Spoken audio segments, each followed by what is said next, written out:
Nagaan waaqayyoo hunduma keessaniif haa ta'u, alaaf keessa kan jirtanii amma rakkinni xinnoo bilbilli gidduu galee nu rakkisee ture. Amma garuu waaqayyo nu gargaara, abdii guddaan qaba. Ani obboleessi keessanii sagalee waaqayyoo qabadhee dhufeera. Isinis warri waaqayyo ayyaana isiniif baay'isee yeroo kana sagantaa kana hirmaachaa jirtanii waaqayyo isin haa eebbisu jecha. Yoo lolamne iyyuu gamoichi kan keenya jechuudha. Egaa isinis abdiidhaan yeroo waaqayyo as keessaanis karaa qaba waan ta'eedhaaf sagalee isaa keessaan karaa qaba nana mana maaliif galgalli kun tarii waaqayyo karaa tokkos karaa lamas hin dubbata jedha, kan isa dhaga'u yoo jiraate jedha. Waaqayyo qilleensa keessaanis karaa qaba, galaana keessaanis karaa qaba. Kallattii ittiin hojjechuun irra jiraatu waaqayyo hinuma hojjeta jechuudha. Kanaaf maaltu beeka kallattii ittiin waaqayyo ittiin sin fayyisu, ittiin sin gargaaru ta'uu danda'a waan ta'eedhaaf maaliif sagalee isaa ergee jedha macaafni qulqulluu yeroo baay'ee kan inni dubbatu. Sagalee waaqayyo gaafa gara namaa dhufu nama gargaara waan ta'eedhaaf, nama fayyisaa, namarraa waa banaa, namarraa cufaa bana waan ta'eedhaafiti. Kanaaf hin beekamu, waan waaqayyo godhu hin beekamu. Abdiidhaan amantiidhaan fuula waaqayyo taa'a. Hunduma keessan isinin affeera jechuudha. Nagaan waaqayyo isiniif haa baay'atu. Kallattiidhaan gara sagalee waaqayyootti darbinaa. Waaqayyo ayyaana isaa nuuf hin baay'isaa, isiniif han karadha. Sagalee waaqayyo hin dhageenya isaatii daqiiqaa gabaabaadhaafiti. Isa kanaaf adaraa waaqayyo jaalala waaqayyootiin kan isin gaafadhu. Hordofaa amma dandeessan keessatti isin fayyada waan ta'eedhaaf isin fayyada. Sagalee waaqayyo laphee korra kaa'eedha waan ta'eedhaaf yoo xinnaate ergaa nam tokko lamaallee ta'a malee sagalee waaqayyo kun hojiin hojjeta jechuudha. Kanaaf waaqayyo ayyaana isaa isiniif haa baay'isu. Saatii gabaabaadhaaf faarfannaa ittiin waaqeffannu daqiiqaa xinnoo tokko kukkunnee dhagaa gara sagalee waaqayyootti darbina. Dhumarratti hin kadhanna waan ta'eedhaafiti hundumti keessan hordofan isiniin jedha.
Waaqayyo nan kadhannee sagalee waaqayyo dhaggeeffanna.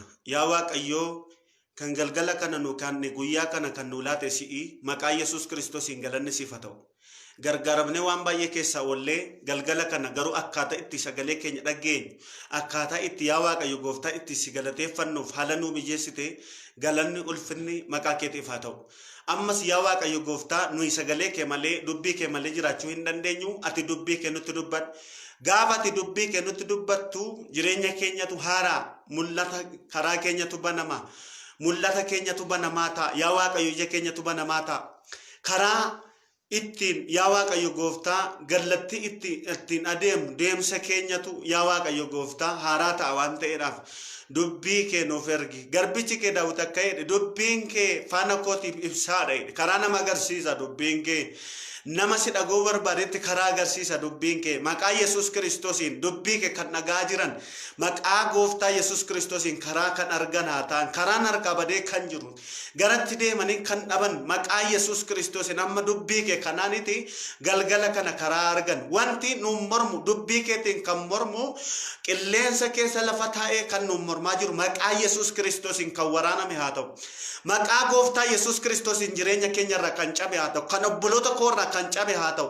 Maqaa gooftaa Yesuus Kiristoosiin amma yeroo kana kaasee kan cabe haa ta'u. Maqaa gooftaa Yesuus Kiristoosiin kan cabe haa ta'u. Laphee namaa kan qabu, mul'ata namaa kan qabu, eebba namaa kan qabu, kakuu namaa kan qabu maqaa gooftaa Yesuus Kiristoosiin kan cabe haa ta'u. Karadhaan aduugaa dhagaan karaa keerra taa'e maqaa Yesuusiin galagalu galgala kana. Dhagaan eebba keerra taa'e dhagaan maqaa Yesuus Kiristoosiin carraa keerra taa'e kan galagale haa ta'u. Maqaa gooftaa Yesuus Kiristoosiin kan galagale haa ta'u. Nama amaneef ergaan qaba. Galgalli kun galgala itti waaqayyo mana kee dhufu siif haa ta'u. Galgala itti waaqayyo mee garsitti baafatu siif haa ta'u. Galgala itti waaqayyo waan haara jireenya kee irratti godhu siif haa ta'u. Maqaa gooftaa Yesuus Kiristoosiin sirraa kan baname haa ta'u. Maqaa gooftaa Yesuus Kiristoosiin sirraa kan baname haa ta'u. Maaliif yaa obboloota koo namaaf kan hin danda'amne waaqayyoof hin danda'ama jedhamee barreeffamee jira. Tarii saatii isin itti sagalee kana dhageessan ba'aan yaa waggaa hamma kana sirra ture sirraa galagaluu danda'a. Balballi guyyaa hamma irratti sitti himamee jiru sirraa banamuu danda'a. Dhukkubni amma guyyaa irratti sirra taa'e sirraa bu'uu danda'a. Maaliif tarii wanti waaqayyo gochuu dadhabu hin jiru waan ta'eedhaafiti. Kanaaf amantiidhaan fuula waaqayyoo ta'a. Waaqayyo nutti hin dubbata. Waaqayyo nama isa dhaga'utti hin dubbata waan ta'eedhaafiti. Dhageettiidhaan yookiin immoo laphee qophaa ta'een simadha. Waaqayyo nutti hin dubbata. Maqaan isaa kan eebbifame haa ta'u. Sagalee waaqayyoo keessaa kutaa tokko isin dubbiseetanii sagalee waaqayyoo isiniif irra waan ta'eedhaaf gabaasee amma danda'amu keessatti ni hordofa. Sagalee isin beektan kutaa isin beektan keessaa kutaa tokko isin dubbiseetanii sagalee waaqayyoo isiniif irra jechuudha. Seera uumama boqonnaa 17 lakkoofsa 1 kaasee isinii dubbisa. Abrahaami nama waggaa 99 yeroo ta'etti waaqayyo isatti mul'ate ani Ilshaadaayidha. Ilshaadaayi jechuun waaqayyo isa hundumaa danda'u jechuudha jedha. Balleessaa kan hin qabne ta'ii fuula koo dura deddeebi. Anis kakuu koo ana fi si gidduu nan dhaabaa hamma malee sin baa'isaa jedheeni jedha. Waaqayyoof galannaa ta'u. Waaqayyoof wanti hundumtiyyuu hin danda'ama jedheetanii sagalee waaqayyoo isinitti hima jechuudha.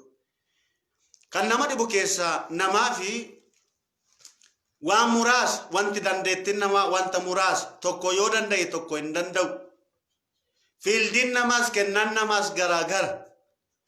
Waan namni godhus yookiin immoo dandeettii wanta ni danda'u tokko isin danda'uu dhiisuu dandeessu. Maaliifiti kennaama waaqayyo kan namaaf kenne kennaa garaagaraati waan ta'eedhaafiti wanta nama tokkoof wanta hundumaa hin kennine waaqayyo nama tokkoof immoo waaqayyo waan hin dhoowwanne kennaa qaba. Namni hundumtiyyuu kennaa qaba. Garuu kennaan namaa garaagara. Namni kennaa hin qabne lafa kanarra hin jiru. Namni hundumtu wallaalaanis beekaanis kennaa qaba. Kan nama dhibu keessaa kennaa qaba. Namni kennaa dhabe tokko hin jiru. Atiyyuu situn beeku malee namatun beeku malee waa si keessa jira. Nama waa keessaa dhabame tokko iyyuu hin jiru. Wanti otoo ba'e nama fayyadu yookiin immoo biyya kana fayyadu yookiin maatii kee yookiin immoo si hin fayyadu si keessa iyyuu jira. Seexanatu tarii ati gatii hin qabdu waan tokko iyyuu hin qabdu jedhee si gowwomsuu danda'a malee waaqayyo nama gaafa uume kennaa wajjin uume waaqayyo. Kennaa yookiin immoo wanta inni ittiin fayyadamu waaqayyo keessa kaa'ee uumeera waaqayyo namaan jechuudha. Nama keessa waa qaba waaqayyo. Akka inni fayyadus waaqayyoon isin fayyada nama si fayyaduu danda'a namni. Kanaafiti nama keessa waa jira. Si keessa iyyuu waa jira. waaqayyo gaafa si uume si keessa waa kaa'ee uume waaqayyo. Tarii ati gatiin qabdu ani gatiin qabu fiin jechuu dandeessa. Ati gatii qabda kan qabduttu gatii guddaatu si keessa jira kan nama dhibu keessa. waaqayyo gatii guddaa wajjin si uume gatii wajjin si uume nama gatii hin qabne miti gatii wajjin si uumuma miti waaqayyo kan si dhibu keessa waaqayyo gatii sitti baaseera gatii birriidhaan bitamu yookiin immoo qabeenyaan bitamu osoo hin taane ati dhiigaan bitamte dhiigaan si bite dhiiga ilma isaatiin si bite waaqayyo kan nama dhibu keessa kanaaf nama gatiin irra jirudha yeroo hundumaa amma fakkeenyaaf kan inni falmee addaan si ga'e kan inni du'a baay'ee si oolche yookiin immoo nyaatamuu baay'ee abidda baay'ee kan si oolchee miti gatiitu sirra jira kan diinni si dadhabeyyuu kan haalli baay'ee si dadhabeyyuu sitti immoo gatiitu sirra jira. Kanaafiti gatiitu narra hin jiru jedhina seetanatu yeroo baay'eetti gatii maal qabda namaan jedha abdimee sitti maal bu'aa buute jechuu danda'a seetanatu maaliif abdii kutataadha waan ta'eedhaaf gatiin sirra jiru waan beekuufiti gatii hin qabdoti siin jedha waaqayyo immoo gatii wajjin uume kan nama dhibu keessa gatii wajjin si uume waaqayyo gatii wajjin gatii guddaatu sirra jira jechuudha. Majama Abraham kana yo ilaltani waaqayyo Abrahami waan eessawaan qomo yookiin immoo qobo waaqa hin beekne waaqa tolfamaa waaqessu keessatti Abrahami waan gaafa waame waaqayyo Abrahamidhaan sin eebbisaa nama guddaan si godhaa sin baay'isaa lafa afan eebba si godhaa biyya afan eebba si godha jedhee waame waaqayyo.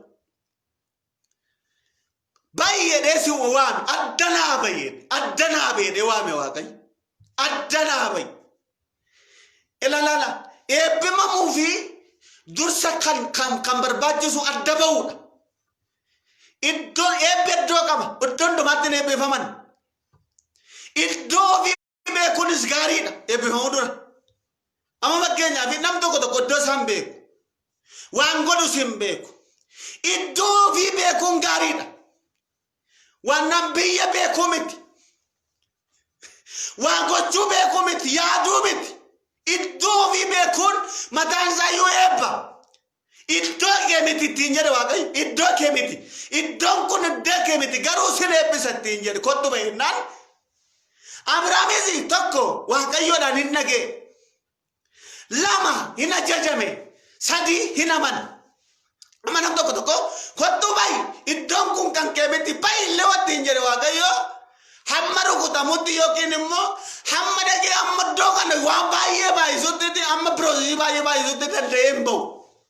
Abrahaam garuu waan tokko hin jenne gaafa waaqayyo ittiin jedhu bayi sin barbaadu iddoo kana gidduutti sin barbaadu ittiin jennaan hin baye maal godhe dhageessan hin tuqabdiisan hin ajajame hin dhagee hin amane. Haa ta'u iyyuu malee Abrahaamin beeka maatii isaa keessaa bahe lammii isaa keessaa bahe waan galeessa qabu keessaa bahe waan galeessa godhu keessaa bahe faayidaa galeessaa dhiisee bahe itti noo'ine hin mararsiifanne kan waaqayyo caalchifatee bahe. Har'a iyyuu sagalee isinii qaba. Lama isin hin taane lama itti waaqayyo isin hin barbaanne iddoo waaqayyotti isin hin barbaanne. Nagada waaqayyo keessatti isin hin barbaanne hojii waaqayyo keessatti isin hin barbaanne biyya waaqayyo keessatti isin hin barbaanne waaqayyo isinitti dubbateera taanaan labbee keessan abjuu keessan isinitti dubbateera taanaan iddoo waaqayyo isin agarsiisutti deemuun dirqama isinitti ta'a obboloota achitti eebbadha iddoo sana ulfinatu jira iddoo sana jireenyatu jira. Iddoo sana fayyinatu jira iddoo sana boqonnaatu jira iddoo sana kabajatu jira waan ta'eedhaaf. Abrahaamis maal godhe hin bahe haa ba'u iyyuu malee gaama Abrahaam bahe eessatti bahe beektusin lafa oolaatti bahe iddoo wanti hundumtu mijataa miti garuu kan inni dhaga'ee bahe sagaleedha kakuu waaqayyooti isa amanee bahe. Garuu amanee haaba'u malee qabeenyaa dhaqiitti galaa ta'ii taayi jennaan nagala boonaa keessatti galaa ta'ee taayi Maaliif lafa olaa ta'u iyyuu malee kakuutu duukaa jira. Kakuu inni duukaa jiru immoo biyya waa gochuudha, biyya geeddaruudha, lafa geeddaruudha. Maaliif sagalee waaqayyootu duukaa jira waan ta'eedhaaf. Sagalee hojjetu fudhatee bahe waan ta'eedhaaf. Amanee bahe. Kana madamni qulqulluuni amantiin Abrahaam qajeelummaatti lakkaa'ameef kan inni jedhu Abrahaam yakkas godheera. Garuu amanee wanta inni baheetu yakkasaa sanatti maal godhe beektusin? Yakkasaa sana gara hojiitti waa giddugaleessuu godhe. Maaliif amantii malee waaqayyoom gammachiisuunis hin danda'amu jedha macaafni qulqulluun. Amantii malee waaqeffannaan ta'u, amantii malee faarfannaan ta'u, amantii malee galanni ta'u takka waaqayyoodhaan gammachiisuu hin danda'u waan ta'eedhaaf. Wanti amantii of keessaa hin qabne cubbuudha. Aarsaan amantii of keessaa hin qabne cubbuudha. Wanti hundumti isaa wanti nuyi goonu hundumtu amantiidhaan ta'uu qaba. Maaliif amantii malee waaqayyoon gammachiisuun hin danda'amu waan ta'e jedhuuf. Abrahaami qabeenyaa horateera. Abrahaami waan baay'ee horateera. Abrahaami waan baay'ee godhateera. Abrahaami qabeenyaa hedduu horateera. Abrahaami baay'ee waan baay'ee nama akkuma waaqayyo ittiin jedhe ta'eera. Garuu waan tokkotu isaaf. Ammasiin qabeenyaa horattanii waan baay'ee horattanii boriftaan qabeenyaan keessan sun waan gaarii irra hin oolu taanaan wanti qabeenyaa keessan kana qabu, wanti mana keessan kana qabu, wanti jireenya keessan siniif qabu hin jiru taanaan maal gatii sinii qabu? Gatii hin qabu. Hojjetaa qaba mana isaa keessaa. Hojjetaa mana isaa keessaa hojjetaa qaba kan isa gargaaru qaba Abrahaam. Waan hundumaa horatee wanta hundumaa godhateetu kan nama dhibu keessaa waan tokkotu isaaf. Wanta waaqayyo itti dubbate keessaa sanyii kee baay'isa kan ittiin jedhu isa sitti jedhe sana tafa. Qabeenyaa baay'ee godhateera garuu waan tokko tafe. Nan waaqayyo akkasittiin jedhe. Gara Abrahaam dhaqeetu Abrahaam ittiin jedhe. Ani gaachana keeti hin sodaatin ittiin jedhe. Yeroo sanatti sodaachuu qaba. Kan inni sodaateera. Maal kan jedhu? Isa mana koo eegu yookiin immoo isa mana koo bulchu isa sarraatanyaa mana kootu qabeenyaa koo dhaala. Inni waaqayyo irratti dubbate sinjiifta waan jedhe of keessaa qaba. Maaliif? Yeroo sanatti dadhabeera waan ta'eedhaaf. Sodaa qaba. Jireenya isaa keessa sodaa qaba. Sodaa qaba.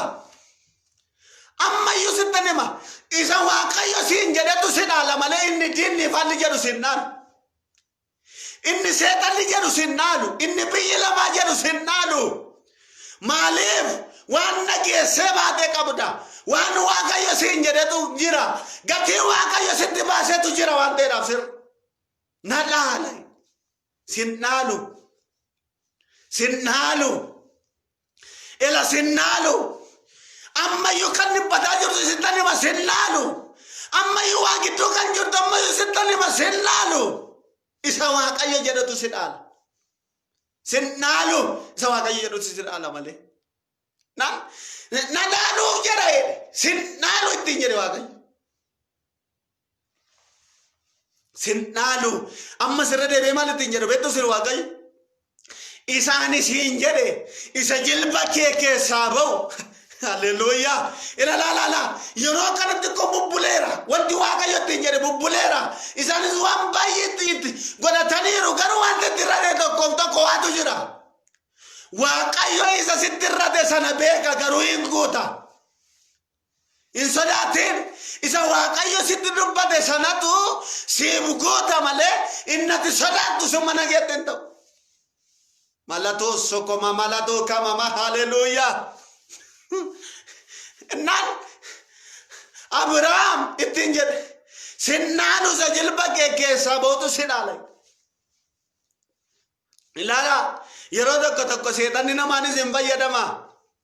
Darbanii boqonnaa 16 yoo dubbistan isa seetanii namatti saalatti sin fayyadama. Abrahaam ittiin jette gaaf tokko Saaraan ati manaa saaqate ilaa waaqayyo silaa nutti dubbateera miti kottu mee akka gootu anis dulloomeera ati dulloomteetta sitti waan jiru waan godhachuu hin dandeenyu. Kanaaf kottu anoo silaan dadhabeera hojjettuu keenya bira nageetti mucaa nuuf godhadhu innumtillee mana keenya yookiin immoo nu haa gargaaru ittiin jette. Isa seetanni siin jedhus isa haalli siin jedhus hin dhagahin isa waaqayyo siin jedhu duwwaa dhagahi. Haleluuyaa.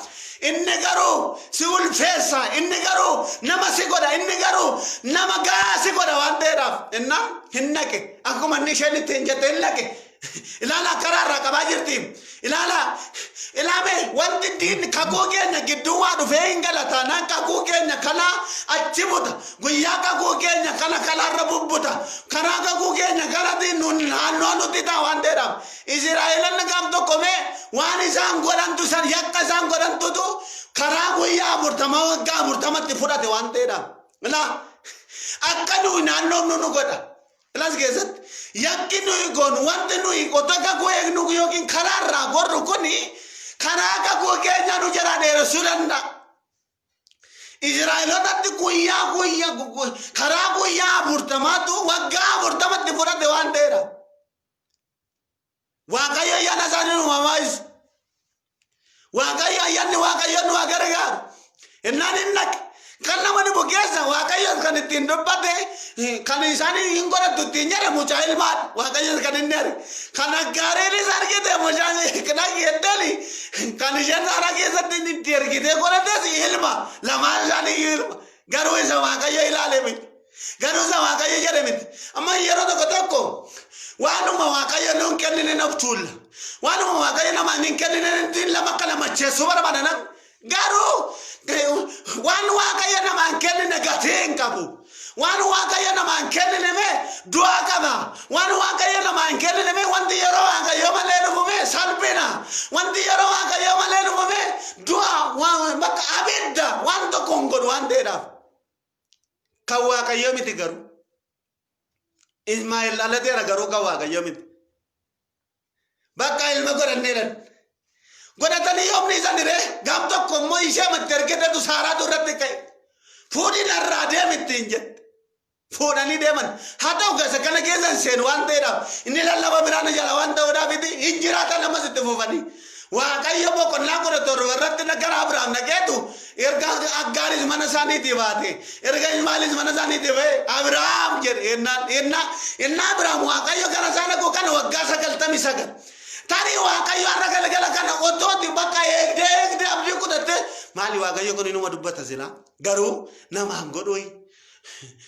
Waaqayyo kun garuu inuma waa namaan jedha garuu waa namaan godhuyi. Inni sei otomati jecha jirtu mee galgala kana waaqayyo tani galgala kana galgala itti waaqayyo gara keerfu ta'uu danda'a hin beekamu. Abdii kutata fuula waaqayyo hin taa'in. Ilame bolesa ko bolete ko abdii kutata fuula waaqayyo hin taa'in. Abdii kutachaa fuula waaqayyo hin taa'in sittanima. Waaqayyo inni gara mana Abrahaam naqe galgala kana gara mana keessa hin dhufa. Maaliif sagalee waaqayyo ta'e waan ta'eedhaaf. Har'aan immoo nan jedha waaqayyo gara mana kee hin dhufa. Gaafa gara mana Abrahaam falake kana mee waggaa 99. Yeroo sanatti waa'ee mucaa godhate namni uumamumaan akkuma si yaaddanitti dandeettii lama ol. Yeroo sanatti yeroo isaan abdii kutatanii sammuu isaanii gararraa ta'e waan hundumaa dhiisanii taa'anii jiranitti naqe waaqayyo. Isatti awwaaltee jirtu isatti abdiitti godhattee deemsa waaqayyo gara kee dhufee hin kaasa galgala kana mee jedhe. Matoo soko malatoo komabaa. Waaqayyo gaafa gara mana dhufu lamarraa jalqaba miti tokkorraa jalqaba. Isa du'eerraa jalqaba waaqayyo isa jiruurraa miti. Isa cuubameerraa jalqaba. Haleluuyaa. Isa hidhameerraa jalqaba waaqayyo gaafa gara mana namaa dhaqu hibboorraa jalqaba waaqayyo. Galgala itti waaqayyo hibboo kee hiikuu haa ta'u galgala kana. Matoo soko mamadhaa kiyama. Galgala itti waaqayyo seenaa kee geeddaru haa ta'u. Inni mana Abrahaam fagale yeroo malee nyaatamuu nama seeraan olin inni cabsee gara mana Abrahaam falake galgala mana kee haa galu galgala kana. guyyaa kan sinii maddee immoo guyyaa kana mana kee agal waaqayyo nan Abrahaam jedhe waaqayyo Abrahaam jedhe waaqayyo ani ilshaadaayidhaan ilshaadaay jechuun isa hundumaa danda'udha matukko madda kiyama ilaamee obboleessa ko abbaan kee wanta hundumaa danda'a har'a galgala kana waa hojjechuu danda'a amma kana sirratti waa hojjechuu danda'a amma kana kakuu kee sirratti hiikuu danda'a amma kana mee waan hin jirre sirratti hojjechuu danda'a waaqayyo ilaamee waaqayyo kun mee waan hin jirre ilaamee masamee waan hin jirre waa gochuu isa danda'udha waaqayyo kun amma mee nuyi haala ilaallee dubbannamee yeroo tokko haala ilaallee waa jennamiti haala ilaallee beekamannamiti haala ilaallee lakkiinni garuu isa waan hin jirre hojjetudha isa waan hin jirre kana uumuudha isa waan hin jirre kana mee amma tolchuu danda'u isa amma waan hin jirre kana mee siif malamee Abrahaam wanta jedhe sirama mo konna didami lama gamba siya gaarsa dhiyeessee jedhu waaqayyo walaa buusemee akka jedhe tulluun kunere tulluu isatti waaqayyo mee irratti waa argamsiisudha galgala kana nan dubbadhaati garuu waan qabdu wanti itti mul'atu hin jiru abbaan kee garuu waa argamsiisuu danda'udha galgala itti waaqayyo mana kee keessatti waa argamsiisu siif haa ta'u galgala itti waaqayyo barjaa kee keessatti waa argamsiisu siif haa ta'u maaliif waaqayyo wanta hundumaa gochuu danda'a waan ta'eedhaaf galgala itti waaqayyo cufaa kee banu siif haa ta'u galgala itti waaqayyo barbaadamaa si godhu siif haa ta'u maqaa Yesuusiin Benar, ati meren enan, ilame, sicheren, haleluya. Abraham, jenam tamiteren, sicheren enan. Abraham jenam tere, Abraham jechuni, wan tokko nama tokko kan ibsu, eenyummaa nam tokko kan ibsu. Abraham jechuun garuu abbaa nama fayyadu baay'ee. Yeroo sanatti dulloomaniiru seeraan oli. waaqayyo mee yoo si gargaaru barbaade seera cabsee sa'aatiitti eegdee cabsee yeroo cabsee si gargaaruu danda'a waaqayyo si deega malee waaqayyoof garuu yeroodha wanti hundumtiyyuu yeroo isaatti waaqayyo wanta hundumaa gaarii godhe waan jedhuuf yeroo isaatti mee waaqayyo wanta hundumaa gaarii godhe mi'eesse waan jedhudha yeroo isaatti waaqayyo dukkana ibse waan ta'eedhaaf laala siif jedheen erga isaan abdii kutatanidha mana abdii kutateef jireenya abdii kutateef mallattoo sekamamama lubbuu abdii kutateef ergaan kama galgala kana maqaa Yesuus Kiristoos lama jiru haa ka'u iddoo jiru hojjetamu jalqabu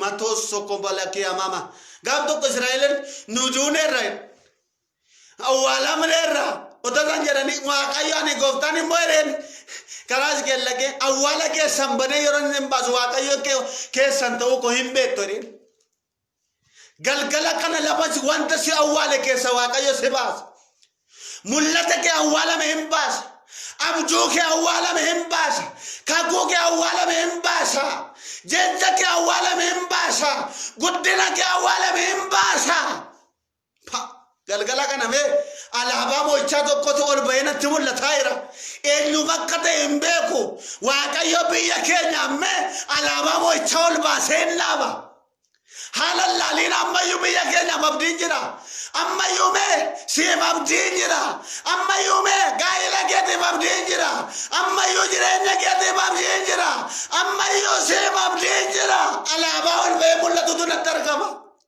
alaabaa mo'ichaa alaabaa galataa keessuma alaabaa nu galateeffachiisuu danda'u tolu bahee mul'ata maqaan isaa ulfaatu ilaamee duumessi hin jiru bokkaanis hin roobu garuu dachaan kun bishaan hin guute wanti argamu hin jiru amma garuu mee wanti baay'aasa wanta abdii namaa nyaatu wanta amantii namaa nyaatu wanta mee hamilee namaa nyaatu garuu waaqayyo alaabaa galataa nuuf hin dhaaba garuu waaqayyo alaabaa mo'ichaa nuuf hin dhaaba garuu waaqayyo mee alaabaa mee ittiin nuuf janni dhuunfaa keetiif waaqayyo warana alaabaa mo'ichaa siif hin dhaaba haleluuyaa Ota madini badu keegu, ota madini salmina keegu, ota makuba sette kabani, ota namanta tu sinjalani waaqayyo alaaba galata alaaba mocha sifinaba. Obboleta ko obboleetiko galgala kana alaaba mocha waaqayyo sifinaba. Oh hallelujah. Amma yudura ke kallaba de dura kheti chabajira. Fula ke dura chabajira. Dankan ke kajira. Matos soko malaki haba Abraham. Sichime Abraham jedhamtai. Waaqayyome nama baay'eedhaaf eebbasi godha. Waaqayyome mana baay'eedhaaf eebbasi godha. Waaqayyome dhaloota baay'eedhaaf eebbasi godha. Ayyaanaan fooniin hallelujah eebbasi godha Waaqayyo. Nan dubbadha la waaqayyooti laphee korratti jabeessaa jira. Waaqayyo eebbasi godhaan jedha. Eebbasi ta'a. Kan kedhu waa'ee yaadde nama kan jedhu wabdi godha taarsamini. Eebbasi godha waaqayyo bar tokko hin dubbatta. Guyyaa tokko hin dubbatta. Har'a galgalaa kaasee har'a bagalata dubbatutu jira. Waaqayyo eebbasi godha waaqayyo. Eebbasi waame waaqayyo mee. Ela waaqayyo mee eebbasi waame. Nama dhuunfaaf si waamne waaqayyo eebbaaf si waame. Biyyaaf si waame waaqayyo. Dhalootaaf si waame waaqayyo. Waaqayyo taa'ee Abrahaam keessatti Abrahaam faabdii mudatanii taa'u dhaloota keessatti ilaala waaqayyo. Dhaloota dhimma baasan keessatti ilaala waaqayyo immoo. Dhaloota mee eebba lamaaf ta'an dhaloota nama bu'aa buusan dhaloota biyyaaf ilaame mootota keessatti ilaala waaqayyo kan nama dhibu keessa Abrahaam keessatti namoota gurguddaa keessatti ilaala waaqayyo kan nama dhibu keessa Abrahaam keessatti taa'e Abrahaam bakka dhoofte kutataniiru 99 waan jiru jedhanii balbala isaanii cufataniiru laphee isaanii cufachuutti jiru bubbulaniiru waan ta'eedhaaf keessatti ilaala. Amma yesitan ma waaqayyo biyyoota si keessatti ilaala waaqayyo siif duwwaadhaaf miti kan inni si uume akka hojii jedhu waan jiraattee darbitu miti dhaloota si keessatti ilaalaa jira waaqayyo waan gurguddaa si keessatti ilaalaa jira waaqayyo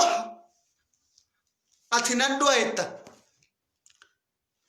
lubbuu elasuma keessame lubbuu du'a barana bakka nan du'a jedhee seexanni si taasisu. Ofiinya sofitaan raajirtu jirta hinduutu ganaa waaqayyo lafaaf yookiin dhaloota eebbasi godhasiin.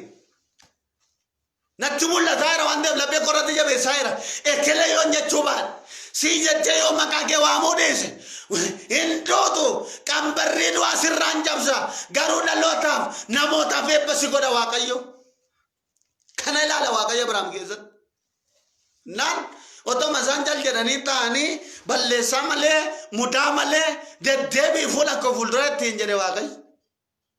Lafa dha'ee galateeffachuu jalqabe lafa dha'ee hin qommeef qamal jedhe. Kaydhimii maarbatan Adil Shaadaayidha waa'ee koo guddaa yaadda kanaafanii am jedhee galata si fida. Adil Shaadaayidha waa'ee koo guddaa yaadda kanaafanii galata si fida. Hallelujah. Otama Abraham fame abban El Shaadaayidha ni silaw El Shaadaayidha danda'aadha.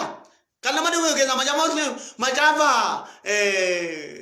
Lukaas keessa yoo dubbiftan kan namaaf hin danda'amne waaqayyoof hin danda'ama. Ilaalame hojii waaqayyoo sammuu namaa gararraa waan namni kaa'e waliin dookterii gararraa beektota gararraa barbaachisaa yoo ta'e beekaa warra beektota lafatti dabale wanna warra beektota lafatti dabale maaliif gaafa ofiisaa hojjete akkame nu beennutti umuriin nama dhala godhachuu danda'u ko muraasa garuu akka kan waaqayyooti 99 erga jarri dulloomanitti ko dhaqee tokko dhala godhachuu dandeessutti hin jedhe waa godhachuu dandeessu sin hin danda'ama ittiin jedhe waaqayyo hin danda'ama kan keessan hin danda'ama godhachuu hin danda'ama. Haleluuyaa. Kan keeyyuu hin danda'ama maqaa waaqayyootiin. Kan keeyyuu hin danda'amu jette suni hin danda'ama maqaa waaqayyootiin nan dubbanna maqaa waaqayyootiin hin danda'amu. Anumatu nama ta'a Yeesumatu nama ta'a hin danda'ama maqaa waaqayyootiin. Suma isuma tumfatama isuma tumamdona tu namata. Suma tume berbarbade mata indan nama maka waaqayyooti. Ennan jaarsi otoo isaan ta'anii caama qaqqaammataniidha. Seera uumamaa boqonnaa 18 yoo dubbistan itti fuutanii yoo dubbistan otoo isaan caama qaqqaammatanii ta'aniitu ergamoonni waaqayyoo mee namoota nama sadi ta'anii ta'uu isaanii taa'aa jiranii gadi bu'anii jaarsi immoo keessummaa sumachuudhaan beekamoodha. Macaafni qulqulluun maal jedha? Namoonni baay'een keessummaa simachuun isaanii irraa kan ka'e ergamoota waaqayyoo simataniiru. Nam tokko tokko mee harrayyuu keessummaa kana hin jaallatu. Miilli keessummaa yookiin immoo waan keessummaan godhu akka inni waa godhu hin beeku. Isin keessummaa simachuun jibbinaadha macaafni qulqulluutu. Keessummaa waa qabu jaarsi immoo keessummaa simachuun beekamoodha. Fiiganii gaafa dhaqanii simatanii kottaadhaan iddoo kana taa'aadhaan teessisan dhaqanii waa qalaniif hin nyaachisan waa godhanii jennaan jarri lakkaa hin barreen ergamoota waaqayyooti. Harrayyuu ergamoonni dhimma kee baatan ergamoonni eebba kee baatan gara kee dhufanii maqaa Yesuusiin. Lamati jirtu haalati keessa jirtu keessa kan si baasan galgala kana waaqarraa siif ajajaman. Baatanii gara isaanii dhufan. Baatanii gara isaanii deeman hin barreessan. Harrayyuu kan kee baatanii gara kee dhufan. Maqaa Yesuus Kiristoosiin baatanii gara kee dhufan. Waaqayyo Izraa qilleensa keessan karaa qaba. Hojjechuu danda'a nagaa kee baatanii wanta sitti irratti baatanii gara mana kee dhufanii maqaa Yesuusiin. Baatanii dhufan. Baatanii dhufan. Baatanii dhufan. Harka kee bal'isi. Maqaa Yesuus Kiristoosiin har'a galgala kana. Oh halleluuyaa. Har'a galgala kana harka kee bal'isi dhaggeeffadhu. Alas keessas kan jirtu dhaggeeffadhu. Ergamaan dhimma kee baatee jiru arjuudhaan gara mana keetti maqaa Yesuus Kiristoosiin galgala kana. Kallattiin beelleen kallattiin beektuun maqaa Yesuusiin gara mana kee dhufa. Haayizoo kan siin jedhu. Dhimma kee baatee kun haayizoo kunooti kan kee kan siin jedhu. Har'a gara mana kee baatee dhufa. Majoko masee kaboo marra seela raadootaama. Har'a gara mana kee dhufa. Batoso kuma laboo daba ergamaan tokko gara mana kee dhufa. Gara jiisicha kee dhufa. Lamaatti kuftee jirtu si kaasuudhaaf hin dhufa. Mete kiasu. Malate koma masee kama. Ofitti fudhaa maaloo. Fudhaa maaloo. Singargaara. Oh haleluuyaa. Afuurri waaqayyo baay'ee narra jira. Laphee korra jira. Dubbadhu naan jechaa jira. Har'a galgala kana dhimmi kee hojjetama. Dhimmi ture dhimmi abdii keenyaatiin hojjetama. No tokko masii kama mamara doosiya. Ila gurra korra nanti dhagaamaa jira. Dhimmi kee inni ture galgala kana. Ola seeta koota bea boo kama mana siala. Nama dhugaa bootu jira galgaluma nama dhugaa bootu jira. Dhimmi kee galgala kana elame hin hojjetama bilbilaan nageessa. Hin nageessa bilbilaan hojjetu ila namoota gaajjiru kana keessa bilbilaan waan nageessa. Ila dhimma keetu hojjetamaa jira galgaluma kana hojjetamaa jira. Torban kun torban itti waan nageessudha. Jiini kun ji'anni itti waan nageessudha. Galgalli kun galgala itti waan nageessudha. Gurra keetu dhagaa. Waaqayyotti dubbataa jira. Gurra korra dhagaa jira. Natti dhagaamaa jira. Ilaamee kanuma kan hin jalqabe boloota ko. Dubbadhu naan jennaan hin jalqabe waaqayyotu dubbadhu si warraan hojiin hojjedha. Caliin jedhin dubbadhu dhaloota amanuu hojii hojjedha naan jennaan hin dubbadhaa jira. Dandeettii qabaadhee beekumsa qabaadhee otoo hin taane waaqayyotu naan jennaan dubbachaa jira. Baay'ee iyyuu barbaadu kan nama dhibu keessa waan akkasii hin barbaadu dhugaa waaqayyooti. Baay'een barbaadu. Baay'een barbaadu mul'isuu miti. Garuu dubbadhu asuma keessan abjuudhaan waaqayyo natti dubbatee jennaan. Waaqayyo dubbadhu namootan fayyisa namootan gargaara. Boolla keessa namootan baasuun qaba. Namoota mambarrii baduun qaba naan jennaan nan dubbadha. Waaqayyo marraba godhuu kaa jedhan argeera waan baay'ee isaa argeera. Dhageeras argeera waaqarraa. Waaqayyo asuma keessa nama fayyisaa jira. Asuma keessa waaqayyo mee nama gargaaraa jira. Asuma keessa mee waaqayyo sirraa waa banaa jira. Asuma keessa mee abjuu deebisaa jira. Kanuma waaqayyo mee jireenya nama haaressaa jira waaqayyo.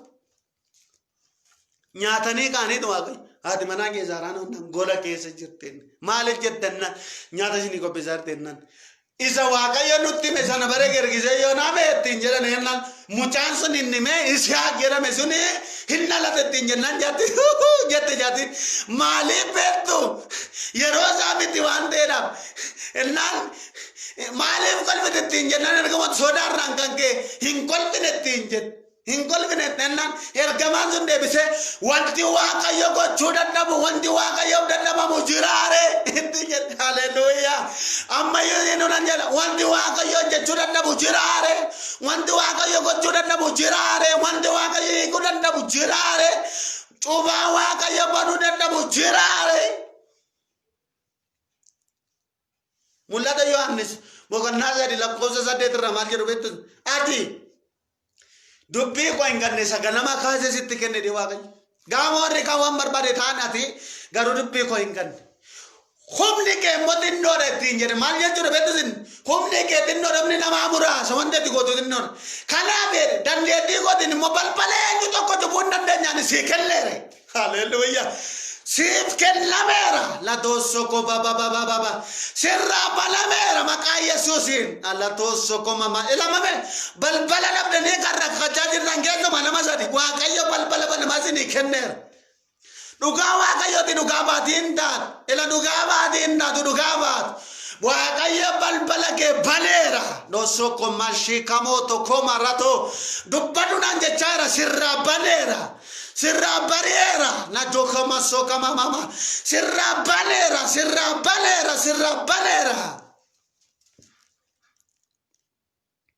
karena mari bukan sasagalen kun orang pas daga Inggris pas daga Amari pas daga dokter jera dagge padda garu sagale humna hojjetu of keessa qabuudha sagale hojjechuu danda'uudha waan ta'eedha.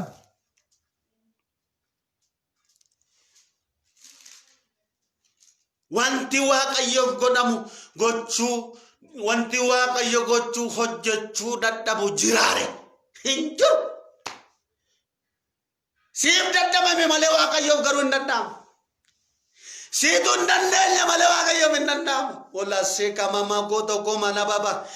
Siif tulbaate malee waaqayyoof hin dadhamu. Kan nama dhibu keessa maal jedhama jaafne qulqulluun ila gooftaa dhaqeere nan danda'e. Nan dai nama hundumaa fitti waa meera gooftaan ila wanti inni waaqayyo dadhabu hin jiru ba'aan keessan kan sinitti ulfaate hundumtu fidaati gara koo kottaa ani immoo sinirraa fuudheen sin boqochiisa. Ameen ameen ameen ameen ilame hunduma isaa fidaa ba'aa keessan hunduma isaa fidaa fidaa kottaa kana jechuun wanta hundumaa gochuu nan danda'a jechuudha. Kana jechuun hiikuus nan danda'a kaasuus nan danda'a jiraachisuus nan danda'a waa gochuu nan danda'a jechuudha. Wanti waaqayyo gochuu dadhabu tokkollee hin jiru. Wanti waaqayyo hojjechuu dadhabu tokkollee hin jiru. Matoon soko magee abaababa jaabeerin naggereenya abuurri waaqayyo mayyuu jecha arraba korrata waaqayyoof hin danda'ama dhimmi geessu. Ela namaaf dadhabame siif dadhabame beekaadhaaf dadhabame doktariidhaaf dadhabame beektotaaf dadhabame malee waaqayyoof hin danda'ama. Matosoko maratosa kottae memeora gara Yesus fidanii dhuftan ba'aa keessan fidanii kan dhuftan dhukkuba keessan fidanii kan dhuftan hibboo keessan fidanii kan dhuftan meerree haleluuyaa sirraa bu'aa galgala kan elame gara gooftaa ba'aa fuudhanii dhaqu malee fuudhanii galuun hin jiru beekaa fuudhanii galuun hin jiru. Gooftaa bira fuudhanii dhaqu malee fuudhanii galuun hin jiru. Dhukkuba fuudhanii dhaqu malee fuudhanii galuun hin jiru. Gooftaa bira fuudhanii galuun hin jiru. Obboleessa obboleettii koo isa bira fuudhanii galuun hin jiru. Hunduma isaa fidaa'e. Ilame gooftaatu nurraa fuudhee lamaanna. Gooftaatu fuudhee sirraa darbatamu galgala kana. Baan sitti sirraa darbatamu. Baan rakkina sirraa darbatamu. Baan dhiphinaa kan keemiti sirraa darbatamu. Maqaa Yesuus sirraa darbatamu. Jireenya kee irraa darbatamu. Mana kee irraa darbatamu. Maqaa Yesuus sirraa darbatamu galgala kana. sirraa darbatamu. Jireenya kee irraa darbatamu galgala kan. Nan darbadha maqaa Yesuusiin sirraa darbatamu. Tokko isin dabaletan nan xumura. Hin kadhanna waan ta'eedhaaf yeroo gabaabaa isin hin kadhadha sagalee wayii arraba korra jira waan ta'eef. Loosoo komaa maamaashiyaa waaqayyo tokko keessaniif sagalee ergeera. Baga nagaan dhuftan sagalee isin ergeera. Isinitti dubbataa jira waaqayyo. Mana keetti dubbataa jira waaqayyo. Jireenya keetti dubbataa jira waaqayyo. Matoo sokomaa mamaa laatee nan danda'a siin jechaa jira waaqayyo. Matoo komaa mamaa gochuun danda'a jechaa jira waaqayyo. Gochuun danda'a naaf hin danda'ama jechaa jira waaqayyo. Oolaa taasisee kama mamaa. Nan namicha tokkotu waa'ee Yesuus Kiristoos kana dhageetu. Ingila Maarqoos keessa yoo ilaaltanii mucaa isaatu jalaa bishaan bu'a. Takka abidda jalaa buusa jedha macaafni qulqulluun. Takka bishaan jalaa buusa. Takka hin gaggabsa. Iddoon taanetti kubbisa. Jaallatee miti gaggabdoodha. Namni jaallatee rakkadamanii. Jaallatee dhukkubsata otoo hin taane qabii wayitu isa qabe. Galgala kana inni jabaatee si qabe sirra haqetu maqaa Yesuusiin. Nan dabala sirra haqetu mana kee irra haqetu. Jireenya kee irra haqetu. Maqaa Yesuusiin guddina kee irra haqetu. Karaa kee irra haqetu. Aboo kana nakuta sirra haqetu. Innamma si jeeku. Abjuu namaa si jeeku. Jireenya kee jetu sirra haqetu galgala kana. Qaxii namarraa kutu qaba. Abjuudhaan namoonni jeeqamtan nagaan keessan kan jeeqaa jiru. Yerootti deddeebi'ee kan sin jeequ sirraa kuta waaqayyo. Yoo dhagaa jirtate sirraa kuta waaqayyo. Macaafni qulqulluu warra dhagaan irraan kutan kaasa waan ta'eedhaaf. Macheem warra isa dhagaaniif sagalee qaba waaqayyo. Warra isa dhagaaniif jireenya qaba waaqayyo. Warra isa dhagaaniif waa qaba yeroo hundumaa qaba waaqayyo. Qaba. Waaqayyo qaba waan ta'eedhaaf. Ilaamee sirraa kuta waaqayyo galgala kana. Ilaala iddoo addootonni irraan sirraa kuta waaqayyo galgala kana. Abjuu'ama sirraa kuta. Galgala illee arriba kan nabdan qaajaa kan bultan sirraa kuta waaqayyo galgala kana. Ilaa sirraa kuta. Innaan gaggabdoon lafa inni hin geessinu jiru. Gaafa namooyi gaafa inni gara gooftaa dhaqe gooftaa Yesuus dhaqe isaan immoo kadhannaa gaararra kadhannaa kadhachaa jiru. Ol baanii kadhannaa kadhatu. Hin kadhatu. Bidiroos wajjin kadhannaa deemanii jiru. Amma kanatti bartoota warra kaantu jiru. Gimmaatti dhaqanii hojjetanii jiru. Bartoota bira jiru. Kan nama dhibu keessaa fuudhee gara isaanii gaafa dhaqu namichi. Yesuus himedhan hin dadhabame. Takka iifate hin dadhabame. Waan konan dadhabame. Akka waa eran hin dadhabame. Haleluuyaa. Galgala kana garuu inni dina hin ajajama. Inni dina hin ajajama. Inni siin dina hin ajajama. Maqaa Yesuusiif hin ajajama. Sirraan ajaja. Siifan ajaja galgala kana. Hin lagaa dubbii waaqayyo kana lagaa jira. Si wajjin dhaggeeffataa jira illee yoo ta'e. Taa'ee si wajjin dhaggeeffataa jira illee ta'e. Maqaa Yesuusiin sirraa addaa buufamaan. Innaan hindide. Namitti nu bakka abdii kutattee abbaan mucaanii waan gochuun dadhabnaan bakka falliin dhabame. Falla dhabe kan waan godhu dhabee hin fayyisatee fuudhee dhaga'ee. Kana gidduutti abdii kutatee otoo inni jiruuti keessaa bahuus hindide. Calaanee keessaa bahuus hindide. Namni tokko mee inni ganamaan qabee ammas nafaanaa jira yeroo tokko. Maqaa Yesuusiin maal sirraa fuudha? Sirraa hajjitu maqaa Yesuusiin. Ganama waan na qabe ani immoo carraan qabu ganama waan na qabe maqaa Yesuusiin inni si qabe sirraa addaa boon jedhe.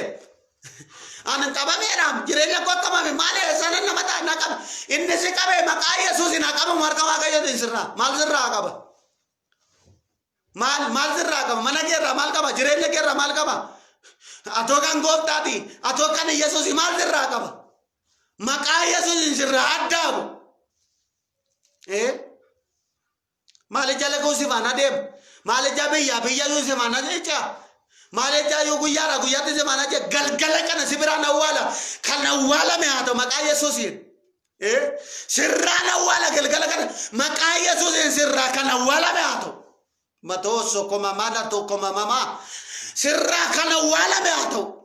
Jireenya keerraa kan awwaalame haa ta'u. Maqaa Yesuusiin kan awwaalame haa ta'u. waaqayyoof galannaa ta'u. Innaan Otoo isaan dadhabaniiranii gooftaan gaararraa gaafa gadi bu'ee fiigan dhufu namittiin itti fiigaa dhageetu yaa gooftaa koo yaa gooftaa koo hin jenne akka jedhame hin jenne yaa gooftaa koo hin jenne itti fiigaa dhageetu kunna yesuus sanadhaa ittiin jedhani bartoonni fiigaa dhageetu namichi waan jedhee fakkaata lakkas waan jedhee fakkaata kana waan jedhee fakkaata laggeeffadha waan jedhee itti fakkaatu akkas fakkaata naan Malo, yo dandeesse na gargaare mene. Yo dandeesse. Hallelujah. Yo dandeesse mena gargaare dan elame mucaa ko kana tare takka bishaan buuse. Namoota san kana fide namu finnan jedhe isaan hin dadhabani. Waan tokko gochuu hin dandeenye. Na gargaaruu hin dandeenye. Na gargaaruu waan hin dandeenye fede. Malo mena gargaare me ittiin jedhe. Malo mena gargaari. Malo daraage na gargaari ittiin jedhe. Akasirra hin jenne akkasis yoo dandeesse ittiin jedhe deebiseen gooftaan akkas ittiin jedhe isumatti deebise yoo dandeesse ittiin nama amanuuf garuu wanti hundumti iyyuu hin danda'ame atiyyuu hin amanta taanaan hin danda'amu atiyyuu hin amanta taanaan hin danda'amu ilaatumti kun hin amanta taanaan hin danda'amu wanti waaqayyoof hin danda'amne tokkoyyuu hin jiru waan ta'eedhaaf atiyyuu hin amanta taanaan hin danda'amu. Hindandama harrakase hindandama no toko masse kamama ifate keessa baase namittiin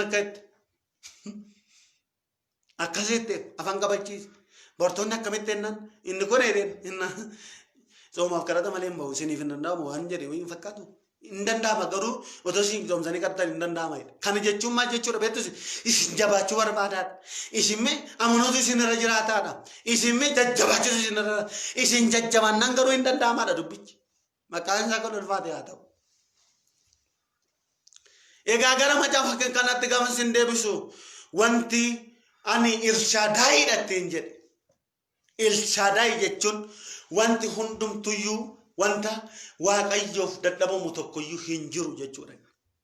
Matassi kababa bakki ababa. Waaqayyoof galanni haa ta'u. Mee hin kadhanna waan ta'eedhaaf. Kadhanna regaa muraasan kadhannaa faarfannaa kadhaa dhaggeeffachaa qophaa'ame isti waaqayyoof ati hin dandeessa wanta hundumaa gochuu hin dandeessa ati hin dandeessa siif hin danda'ama jechaati.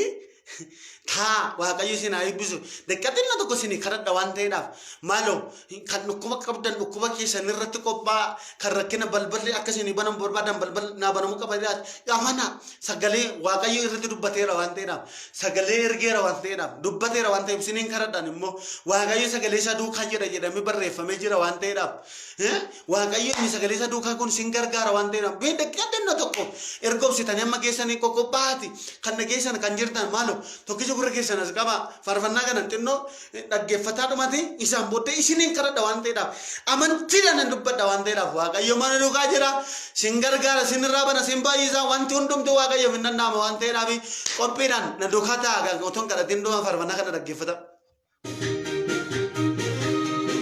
galateeffachaa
waaqayyoof galanna guddaan haa ta'u hin kadhanna. Ati wanta hundumaa gochuu hin dandeessa. Wanti hundumtu iyyuu siif hin danda'ama. Wanti siif hin danda'amne tokko iyyuu hin jiru. Amma iyyuu kun obboloonni koo kun si dhaggeeffataa jiru. Dubbii kee isaaniif ergiteetta. Sagalee keessa hundumaa danda'u isaaniif ergiteetta. Amma iyyuu galgala kana nan dubbadha. Maqaa Yesuus Kiristoos lafa isaan jiranii wanta keessa jiran keessa maqaa Yesuus Kiristoosiin kan baanaataan yaa Waaqayyo iddoo ga'uun irra jiraatan maqaa Yesuus Kiristoosiin galgala kana hagaan maqaa Yesuus Kiristoosiin wanti isaanii hiikamuun irra jiraatu maqaa gooftaa Yesuus Kiristoosiin kan hiikaman haa ta'u jireenyi isaanii haa hiikamu mul'anni isaanii haa hiikamu nagaan isaanii haa hiikamu eebbi isaanii haa hiikamu maqaa Yesuusiin balballi isaanii haa banamu galgalli kun galgala galataa galgala gammachuu jireenya isaaniitiif haa ta'u ajajeera maqaa gooftaa Yesuus Kiristoosiin maqaa keessa wanta hundumaa gochuu danda'u maqaa nu ittiin fayyinu aduu garitti kan nuu kenname maqaa gooftaa Yesuus Kiristoosii jedhamee barreeffamee jira.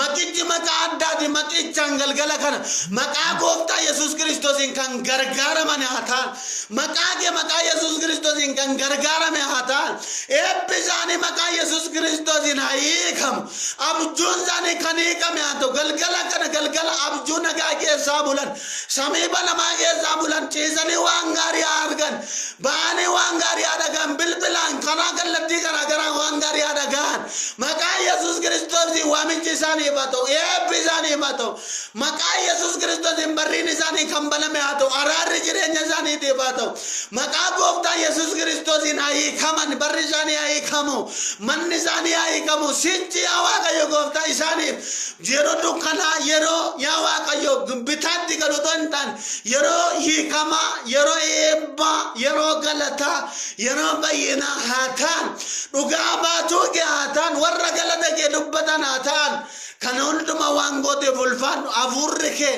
har'a amma bara baraatti isaan duukaa haa ta'u harka keetti hin kenna harki kee isaan haa baatu kan hunduma waan gooteef ulfaadhu maqaa isaatti nu jaalatte ilma kee Yesuusiin ameen. Waaqayyo mana keessan jireenya keessan haa eebbisu barri keessan haa eebbifamu obsaan sagalee Waaqayyo kana waliin hirmaachaa kan turre hundumti keessan barri keessan haa eebbifamu. Like share gochuu hin dagatina filoo gochuu hin dagatina kana yeroo jedhu nama bira yoo ga'e namni hin fayyada sagalee Waaqayyooti waan ta'eef fayyaduu danda'a otoo hin taane hin fayyada hiikuu danda'a maaliif Waaqayyo ergaa kana natti kenneera waan ta'eedhaaf akkasin tajaajilu natti dubbateera waan ta'eedhaaf dura isinitti dubbateera fedha isaa qabaadhee otoo hin taane haala mijataa keessa dhaabbadhee otoo hin taane haala mijanne keessa dhaabadheetanii yeroon kanaafiyyuu isaatiin keenya maaliif isaatiin keenye yeroo akkasiisaati kana jechuu hin danda'u soo ganaadha waan ta'e Waaqayyoomti wanta laphee koorra wanta natti agarsiise waan hin qabuufanii nam tokko lama yoo gargaarame isa jedhamuufanii akkas gochaa jira saatiin keenye gara fuulduratti haala mijeessee daqiiqaa keenye amma danda'amutti warri dandeessan irratti hirmaachuu dandeessu isinin tajaajila Waaqayyo bara keessan haa eebbisu dabalataan immoo dogoggora jiru karaa keessaa comment na godhaa keessumaa bilbilas achirraa argachuu dandeessu na bilbiluu dandeessu ani isinifan kadhadha Waaqayyo bara keessan haa eebbisu waliif kadhanna wanti biraan tokko hin jiru sagalee Waaqayyo isa nuuf kenname waliin dhageenya haala hin mijeeffannaa Waaqayyo bara keessan jireenya keessan haa eebbisu eebbifamaa jireenya keessan haa eebbifamu jiraadhaa nagaan